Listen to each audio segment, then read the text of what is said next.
Friends, अगर आपकी delivery आने वाले महीनों में होने वाली है, जैसे कि जून, जुलाई या अगस्त में होने वाली है, तो इस वीडियो में मैं आपको बताऊंगी कि आपको अपने डिलीवरी बैग में क्या क्या चीज़ें रखना बहुत ज़्यादा ज़रूरी है। तो आज मैं आपको इस वीडियो में बताने वाली हूँ कि आपको अपने डिलीवरी बैग में, यानी कि जो डिलीवरी के लिए आप अपना हॉस्पिटल बैग तैयार करोगे, उसमें आपको कौन कौन सी इंपॉर्टेंट चीज़ें हैं जो ज़रूर रखनी चाहिए, जिससे कि आपको हॉस्पिटल में किसी भी चीज़ की कमी ना हो, किसी भी ज़रूरत की जो चीज़ है वो आप भूल ना जाओ।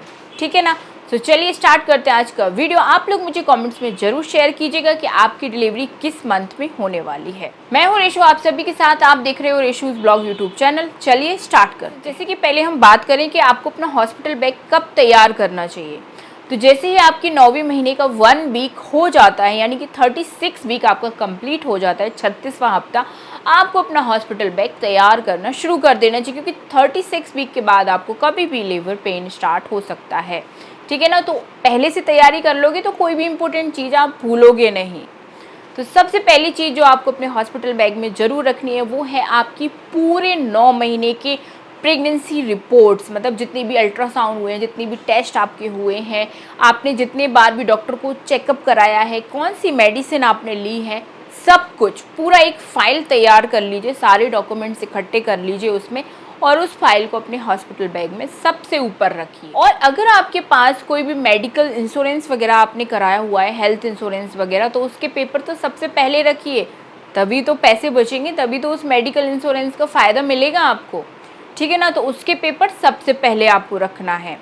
इसके बाद जैसे कि आपके हस्बैंड का आधार कार्ड है, आपका आधार कार्ड है, एटीएम कार्ड है, पूरा कैश लेके तो आप जाओगे नहीं, क्योंकि कैश चोरी होने का डर होता है। तो आप एटीएम कार्ड वगैरह, तो आप एटीएम कार्ड भी अपने पास अभी से रख लीजिए, क्योंकि जब लेबर पेन शुरू होता है ना, और लेबर पेन के कोई भी सिम्टम दिखते हैं ना, तो फिर कुछ भी नहीं दिखता, फिर सीधा हॉस्पिटल दिखता है। ये चीज़ें नहीं आती उस टाइम पर नज़र। तो इसीलिए पहले से तैयारी करके रखिए, तो सारी चीज़ें फुलफिल रहेंगी, कुछ भी दिक्कत नहीं होगी, आपको किसी भी चीज़ की कमी नहीं होगी हॉस्पिटल में। ठीक है ना। तो डॉक्यूमेंट सारे अपने कंप्लीट करके पहले ही अपने बैग में रख लीजिए। सेकंड चीज़ है अपने यूज़ की चीज़ें, जो भी आप हॉस्पिटल में यूज़ करोगे। जैसे कि सबसे पहली चीज़ तो है सैनिटरी पैड्स। डिलीवरी होगी, सिजेरियन हो या नॉर्मल हो, आपको ब्लीडिंग स्टार्ट हो जाएगी, तो सैनिटरी पैड अच्छी क्वालिटी के आपको अपने बैग में ज़रूर रखना चाहिए। एक पैकेट जिसमें टोटल पीसेस 40 तक हो काफ़ी है, फिर आप घर आके अपना बाकी ले सकते हो। आप चाहो तो मैटरनिटी पैंटी भी खरीद के रख सकते हो, ईजी टू वेयर होती हैं, कोई दिक्कत नहीं होती है, तो ये आप ज़रूर रखिए। हॉस्पिटल से क्या अगर ये चीज़ें मिलती हैं तो उल्टे दामों में मिलती हैं, हाई रेट में मिलती हैं, तो क्यों फालतू का पैसा वेस्ट करना, इसलिए अपने हॉस्पिटल बैग में ही क्यों ना रख के चले। ठीक है ना। तो सैनिटरी पैड आप रखिए या मैटरनिटी पैंटी रख लीजिए। साथ ही साथ 2 से 3 मैटरनिटी जो गाउन होती है, जिससे आप बेबी को ईजिली फीड करा पाओ, वो भी 2 से 3 आपको अपने हॉस्पिटल बैग में ज़रूर रखनी है, क्योंकि जब आपका ब्रेस्ट मिल्क आना स्टार्ट होता है तो वो लीक होने लगता है, फिर तो आपके कपड़े भी गंदे होते हैं। तो गर्मी का टाइम है, तो 3 से 4 तो आपके पास मैटरनिटी गाउन हॉस्पिटल के लिए होना ही चाहिए। अगर नॉर्मल डिलीवरी भी होती है तो भी नॉर्मली 2 दिन तक तो आपको रुकना ही पड़ सकता है। अगर सी सेक्शन हो जाती है तो 3 से 4 दिन तो रुकना ही पड़ेगा, तो उस हिसाब से अपना सामान आप लेकर चलिए। ठीक है ना। नेक्स्ट आप जैसे कि 1-2 स्कार्फ रख लीजिए, जैसे कि आप जब बच्चे को फीड कराओगे तो ढकने के काम आएंगे, कवर करने के काम आएंगे, अपनी बॉडी को कवर करने के काम आएंगे, अपने सर को कवर करने के काम आएंगे, क्योंकि डिलीवरी के बाद आपको अपने कानों को और सर को कवर करके रखना होता है, तो उसके भी काम आएंगे। साथ ही साथ अपने लिए एक सॉफ्ट टॉवल भी ज़रूर रख लीजिएगा, जैसे कि आप वॉशरूम यूज़ करते हो तो आपके काम आ पाए वो। ठीक है ना। और एक जोड़ी स्लीपर भी जरूर रखिए, जैसे कि आप वॉशरूम यूज़ करना है तो नंगे पहन ना जाओ, क्योंकि इन्फेक्शन बैक्टीरिया होते हैं, तो स्लीपर का आप यूज़ कर पाओ। साथ ही साथ मैटरनिटी ब्रा और पैंटी भी आपको ज़रूर रख कर चलना है। ब्रा के बगैर तो ठीक है चल जाएगा, लेकिन पैंटी के बगैर बिल्कुल नहीं चलेगा, तो आप 6 से 7 पैंटी भी अपने हॉस्पिटल बैग में ज़रूर रखिएगा, क्योंकि ये भी डिलीवरी के बाद काम आएंगे, क्योंकि हैवी ब्लीडिंग होती है, पैंटी जल्दी गंदी हो सकती है, तो आपको अगेन एंड अगेन चेंज करने की ज़रूरत पड़ सकती है। बाकी आप अपनी स्किन केयर से जुड़ी हुई चीज़ें, जैसे कि मॉइस्चराइज़र वगैरह, लिप बाम वगैरह, एक कॉम रख लीजिए।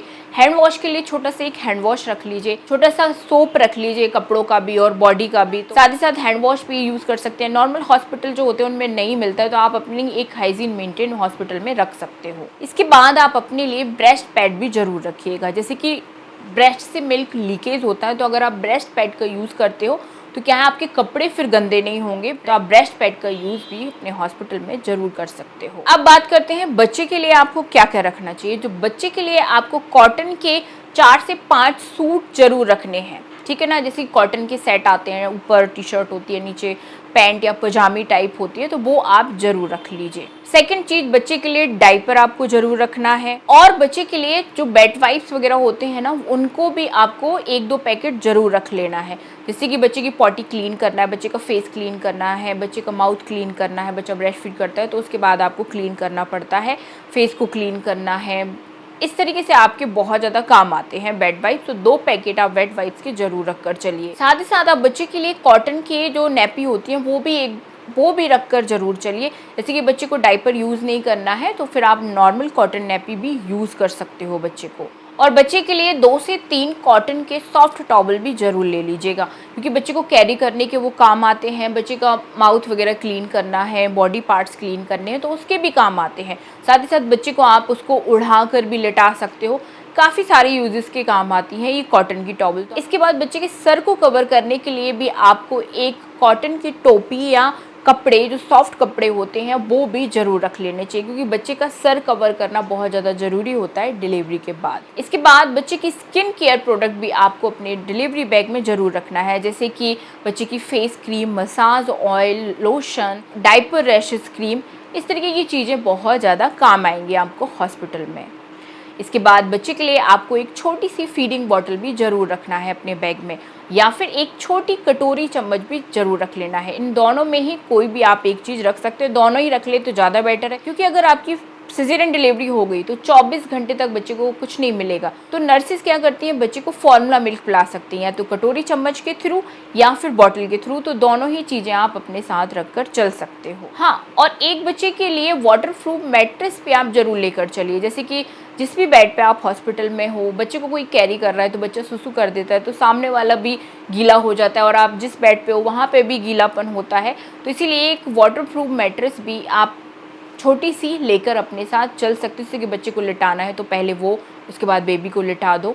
तो इस तरीके से आपके बहुत ज़्यादा काम आएगी। तो ये कुछ मोस्ट इम्पोर्टेंट चीज़ें हैं जो आपको अपने हॉस्पिटल बैग में समझ लो रखनी ही रखनी है, क्योंकि चाहे आपकी नॉर्मल डिलीवरी हो या सिजेरियन हो, ये चीज़ें बहुत ज़्यादा काम आएंगी।